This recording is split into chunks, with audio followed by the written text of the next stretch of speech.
Okay, so remember the guy that played Mark Zuckerberg in the movie The Social Network? Do you remember him? Well, turns out he wrote and directed a movie. Spoiler alert, it's pretty good. And if you're into it, let's do it. Hi, my name is Yuna and I talk about movies, series, documentaries, and everything in between. And hi, first video of the year. Happy New Year's, everybody. Hi, Merry Christmas and everything. Like I said in my previous video that I did last year, is that I usually say all of that things afterwards, because if I say it before, I believe that it's bad luck. It's stupid, I know, but that's the way it is. So happy holidays, Merry Christmas, Happy New Year, all of that good stuff. I'm so happy to be in the new year. I'm so happy to be in 2025. Did you guys have good holidays? Was it fun? Did you have a Merry Christmas? Did you have a good New Year? What'd you guys do? I ended up at some people's parties and went to the beach and watched the firework. And oh yeah, I don't think Voice is going to be joining us.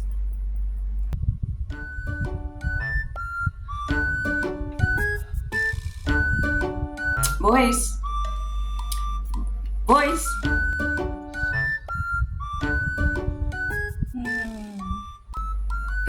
Yeah, no, I think it's a no-go. But yeah, that was me. How is yours? Today I am back with a gem of a movie for you that actually came out in late 2024, but I didn't know about until actually earlier this week.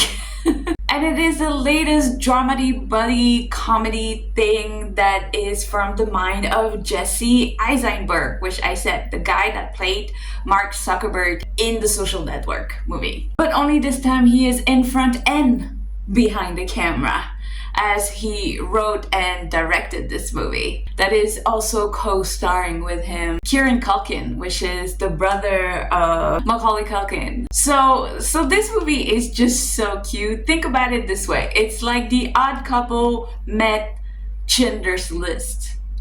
Okay, maybe not that. But hear me out. Jesse Eisenberg and Kieran Culkin play like these two Jewish cousins that just couldn't be more different than each other. As you can guess. David, who is played by Eisenberg, is like this sensible guy. And then we have Benji, who is played by obviously Kieran, who is this like wild, eccentric, drifter type a dude. Together they're heading to Poland, and this is to honor their late grandmother and to connect with their roots and getting in touch with who they are, or the struggle that this particular Jewish family has been through the Holocaust. And all that sounds really cute and very sweet, right? But then throw in some like clashing personality, a Holocaust tour group that's pretty cool, an emotional baggage that is heavier than my dinner leftovers. And yeah, you've got yourself a pretty cool, pretty big, pretty emotional roller coaster. And that pretty much sums up what A Real Pain would be, I think, as a movie. So, alright, we're getting into the story. Already I gave you quite a, brief synopsis, but this time I am warning you there will be spoilers. I will be breaking down the movie just a little bit. So, if you haven't seen the movie, pause. Just go watch it real quick. Come back and then we can just pick it up from here, okay? So, any of you still here? Cool. So the cousins are going to Poland, as I said before, and of course, throughout this journey, their relationship is strongly being tested. Because yes, being completely two different people, they're having quite difficult times having to get along for certain things. Even though, we get an inkling that like when they were younger, they probably were really, really, really close. So a lot of the things that they go through includes like missing their train stop because one was sleeping. And of course, throughout these things, Benji kind of reveals his true colors as being this like more than honest person, if you will. Which leads to like some sort of confrontation at like a Jewish cemetery that they're visiting, showing the tour guide, who is like very sweet. He seems very, very nice. What he actually think of his tour. That to him seemed quite unauthentic and just focuses on facts and statements as opposed to relive or trying to understand what their people went through. But even though Benji seems to be like very out there, very spoken, and sometimes actually really just rude, nonetheless, he seems to connect a lot with the group, who somehow finds themselves moved by the way he is or talks, and mostly by his brutal and emotional honesty.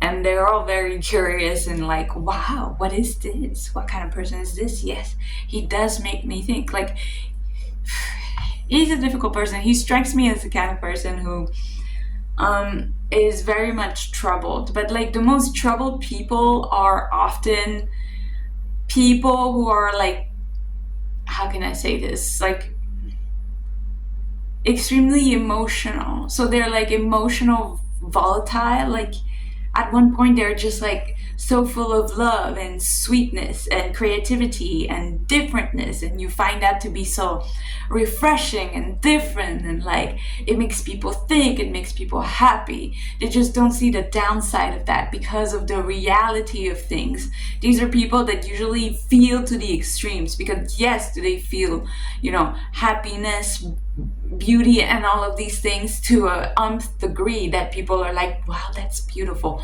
But they also experience, you know, the exact opposite to the nth degree as well. Like, you know, being sad, depression, like when they realize certain things and they feel the sadness, they feel it all the way. They have no parachute, if you will, to like stop them. They have no consciousness. They let themselves feel, which is beautiful, but it's also extremely dangerous. Yes, I think you could agree with me that it could be dangerous. So anyway, during a group dinner, Benji starts to make everybody kind of uncomfortable, and the group kind of confronts him, you know, slightly about it, but he chooses to go to the bathroom and he doesn't really listen to what they have to say. That is when David decides to open up about the relationship that he has with Benji, about the complex mixture that he has of these feelings of like admiring him, but also having like a lot of envy for some reason, that he is so carefree, that he has so much fun, that people just are drawn to him naturally just because he is not afraid to be who he is. You know, which David, like, I mean, like, he's a nervous Nancy. He's, you know, he's Jesse Eisenberg in every single movie. Like, every single movie, the neurotic, like, uncomfortable, not knowing, like, awkward person that he is. He would love to be able to connect with people the way Benji does. And he cannot fathom how Benji, and also reveals to the rest of the group that Benji actually attempted to unalive himself. And this makes David extremely angry, because how dare he? He has everything to win, but yet doesn't. And I think this is a frustration for Dave. And it's a frustration for a lot of people. There's a lot of people out there jealous of people who are exactly like Benji. People who are like, whatever may be, you know, might not have a lot of money, but are still happy, are still content, are still living. And a lot of people cannot fathom or can't understand that type of living. They just can't. And they're so angry about it. I've met so many.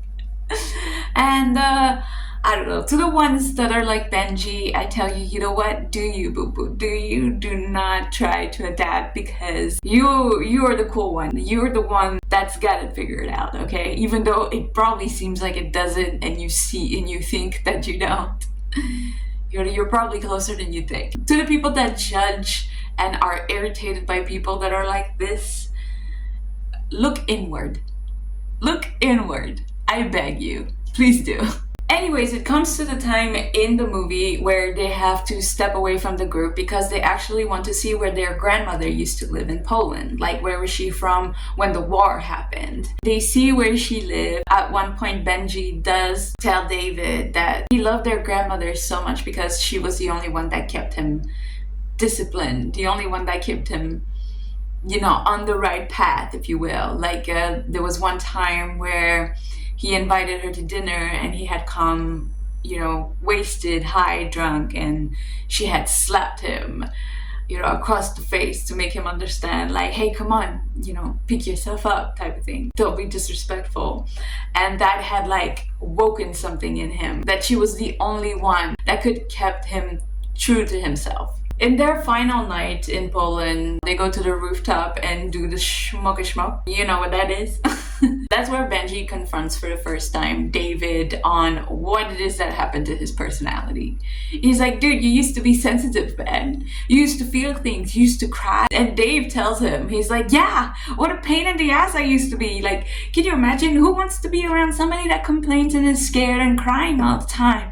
I had to put my big boy's pants on and just, carried on with my life. That's what people do. That's what we do. That's what we all do. And then Benji asked him also why he hasn't been around. Why do they not see each other anymore? Dave admits to him that him trying to unalive himself was a very big shock, and that he, saying he couldn't fathom that someone with so much would do that. How dare he? And he had a lot of problems with that. It is like unbearable to him that somebody that loves life as much as Benji does would do that to themselves. It's not something that he understands. And that's where the envy comes back. He just wishes that he would know what it feels like to live like Benji does, because he has the guts to do it. Things don't really get resolved. But anyway, the pair returns to New York. They go back to America. I believe that David offers him to come back home to his place so that he can meet, Dave's kid and stay and, hang out for a couple of days and stuff like that. But actually, Benji refuses and just says he's just gonna hang out here for a while. Dave is sad about it for a while, and then out of the blue slaps him really hard. Which comes back to the time where their grandmother slapped him and got him back into places, and he was hoping to do the same thing. But it didn't quite work. But good intention were there behind, so they reconcile right away. It was not anything bad, but I think it was a cute thing that they did to each other.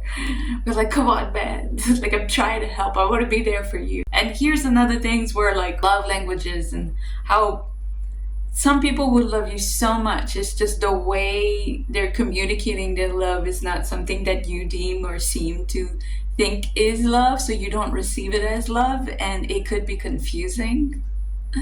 And this is what's happening here, which I thought was come on, it's cute, it's cute. But it ends with David obviously going home to his loved one, his wife, his kid, and Benji staying at the airport, and we don't really know what happens. This movie is funny, it's heartwarming, it's an emotional gut punch. It's a lot about daily life. Is there anything impressive? No, there's no action. It's not funny in that way, in an obvious haha funny. It is subtle and it is clever and it's about people, and I think it's a great watch. Honestly, it really is. It will have you laughing or smiling 1 minute, and then it will just have you crying into your pillow the next minute. It's kind of an emotional feel, and it's beautiful. Jesse Eisenberg really did a great job for something that he wrote, that I'm just wow, he wrote that. Mark Zuckerberg. Not Mark Zuckerberg, but you know. And of course, Kieran Culkin in this movie is the cherry on top of a beautiful story. He really is. I mean, if you liked him in Succession, and if you liked him in oh my god, this is an old one, but this is how I met him. As in the first time I saw him. He was in a movie called Igby, where he played a brat, rich kid who would do bad stuff, but had a really great heart. If you liked him in these movies, then or series, you will like him in this. You will think that this is, he's amazing at this. This is really a great type of movie for him. It just fits him so well. You know what, actually, fun fact, now that I remember it, is that I heard that Kieran Culkin was going to disappear just 2 weeks before the filming. He was I don't really want to do this, and just, peace out, type of thing. And it was actually Emma Stone, and she called him and basically guilt tripped him into doing the movie. But you know what? Moral of the story is that you do not underestimate Miss Emma Stone, okay? Emma Stone call you, say yes. Also, I believe this was written during the pandemic, so Jesse Heinsberg could not go on location to Poland, so he scouted out all these locations through Google Maps. I mean, look, if you got a few afternoons off, grab a cup of coffee, make it a day. All of us brokies have done it, okay? I have taken vacations on Google Maps. Do not play with me. Anyways, my thoughts on this movie. Obviously, A Real Pain is not just about two cousins who go back to Poland to check out on their like grandmother or ancestry, blah blah blah. It's about history, it's about family, it's about carrying pain, both personal but also generational trauma. But it has all the other like things, you know. It's awkward, it has dinner conversation, it's funny, it has a lot of heart-to-hearts. You know, it's the one that you like, you know, you grab your best friend and you watched it and you get the popcorn ready, but you also get the tissues ready because you know it's going to be an emotional one, you know, but that's what makes it great. So go watch it. I mean, it's got a 96% on Rotten Tomato, okay? It's pretty good. But what did you think? Have you actually seen it? Who is your favorite character? It's got to be Kieran. It has to be Kieran since everyone's his favorite character. And if you agreed, let me know in the comments down below, okay? That is it for me today. Thank you so much for being here. Thank you for watching. Remember, if there is any movies, series, documentaries, or anything in between that you would like me to do, then let me know in the comments down below because I would love to do that for you. And yeah, hopefully voice will wake up soon because I'm starting to worry.